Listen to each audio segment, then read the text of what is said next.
What up, boys, and welcome back to yet another Dragonflight video. So in today's video, we're going to talk a little bit about Fankeep. And Fankeep is a dungeon that has been farmed for multiple expansions, mainly because, like, out of Fankeep, you could get some of the best twink items in the game.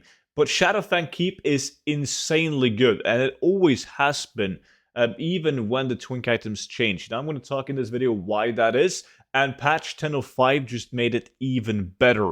Now, before we dive into the specifics, big thank you to all of you guys that subscribed to my YouTube channel. We did reach 100,000 subs, so as promised, I'm doing 5 million gold in giveaway to one subscriber, and another 5 million gold once we reach 110k. So make sure to subscribe to the YouTube channel so you get notified whenever these videos goes live, and also so you can join in on the giveaway. And because we reach 100k subs, we're celebrating by doing a massive sale on the 0 to 10 million gold guide. So for only $9.90, less than a WoW token or a month of game time, you guys will receive an in-depth gold guide that has all the methods and tactics that I personally use in order to achieve multiple gold caps. And the best part about it is the fact that it's like a lifelong amount of updates done to the book. So you only got to get it once, and whenever there's a new patch or a new expansion or anything like that, I update the gold guide and I send that version directly to your mail. So don't forget to type in the discount code SALE using the link down below in the description.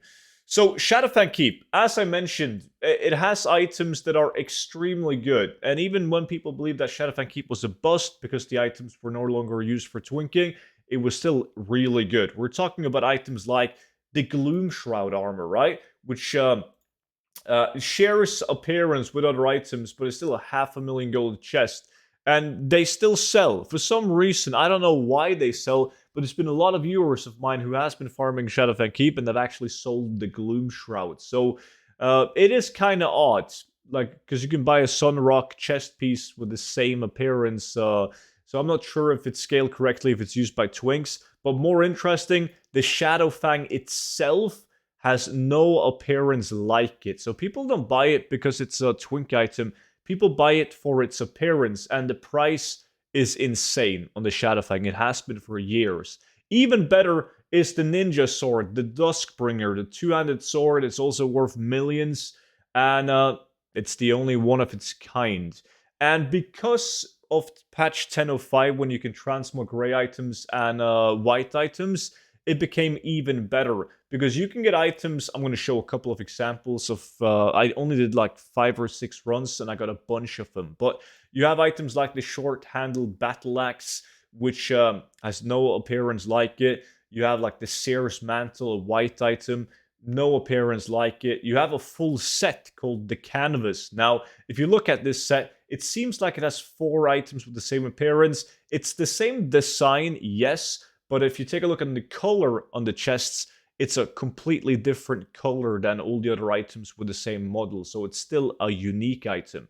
And the list just goes on and on. And I've started this thing on my, like, the 0 to 10 million gold guide, where I'm like adding in all of the dungeons and adding all of the sets that you guys should look out for, like the unique sets. So whenever you guys are farming these dungeons, you can just look over in the gold guide and see which items are worth keeping and what you can just vendor because it's trash and shares appearance with a bunch of other items. But that's still a work in progress. It takes a while to actually get all the items. Now, in terms of running Fankeep, I would advise you guys to just, if you play Alliance, even if you play Horde, just clear all the mobs. Don't even bother looting the mobs until you kill the first boss right here. Because once you've killed this guy, especially on Alliance, for some reason the Alliance roleplay is way longer, but you will have like a long-ass time to go back, loot the mobs, while the Worgen does his roleplay and comes and open up the door.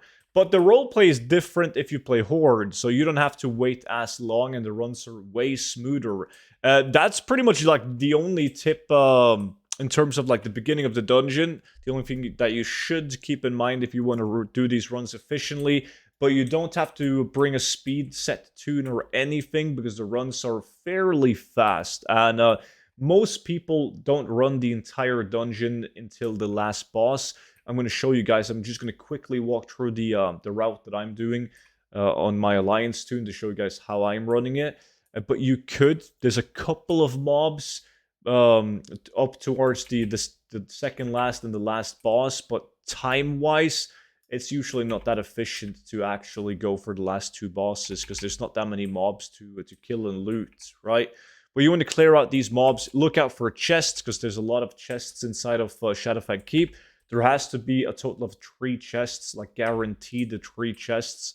You want to go down into this butchery room right here, kill the mobs. There's a chest spawn right there. There can also be one in this room, and there can also be one in this room. So make sure to always look out for the chests.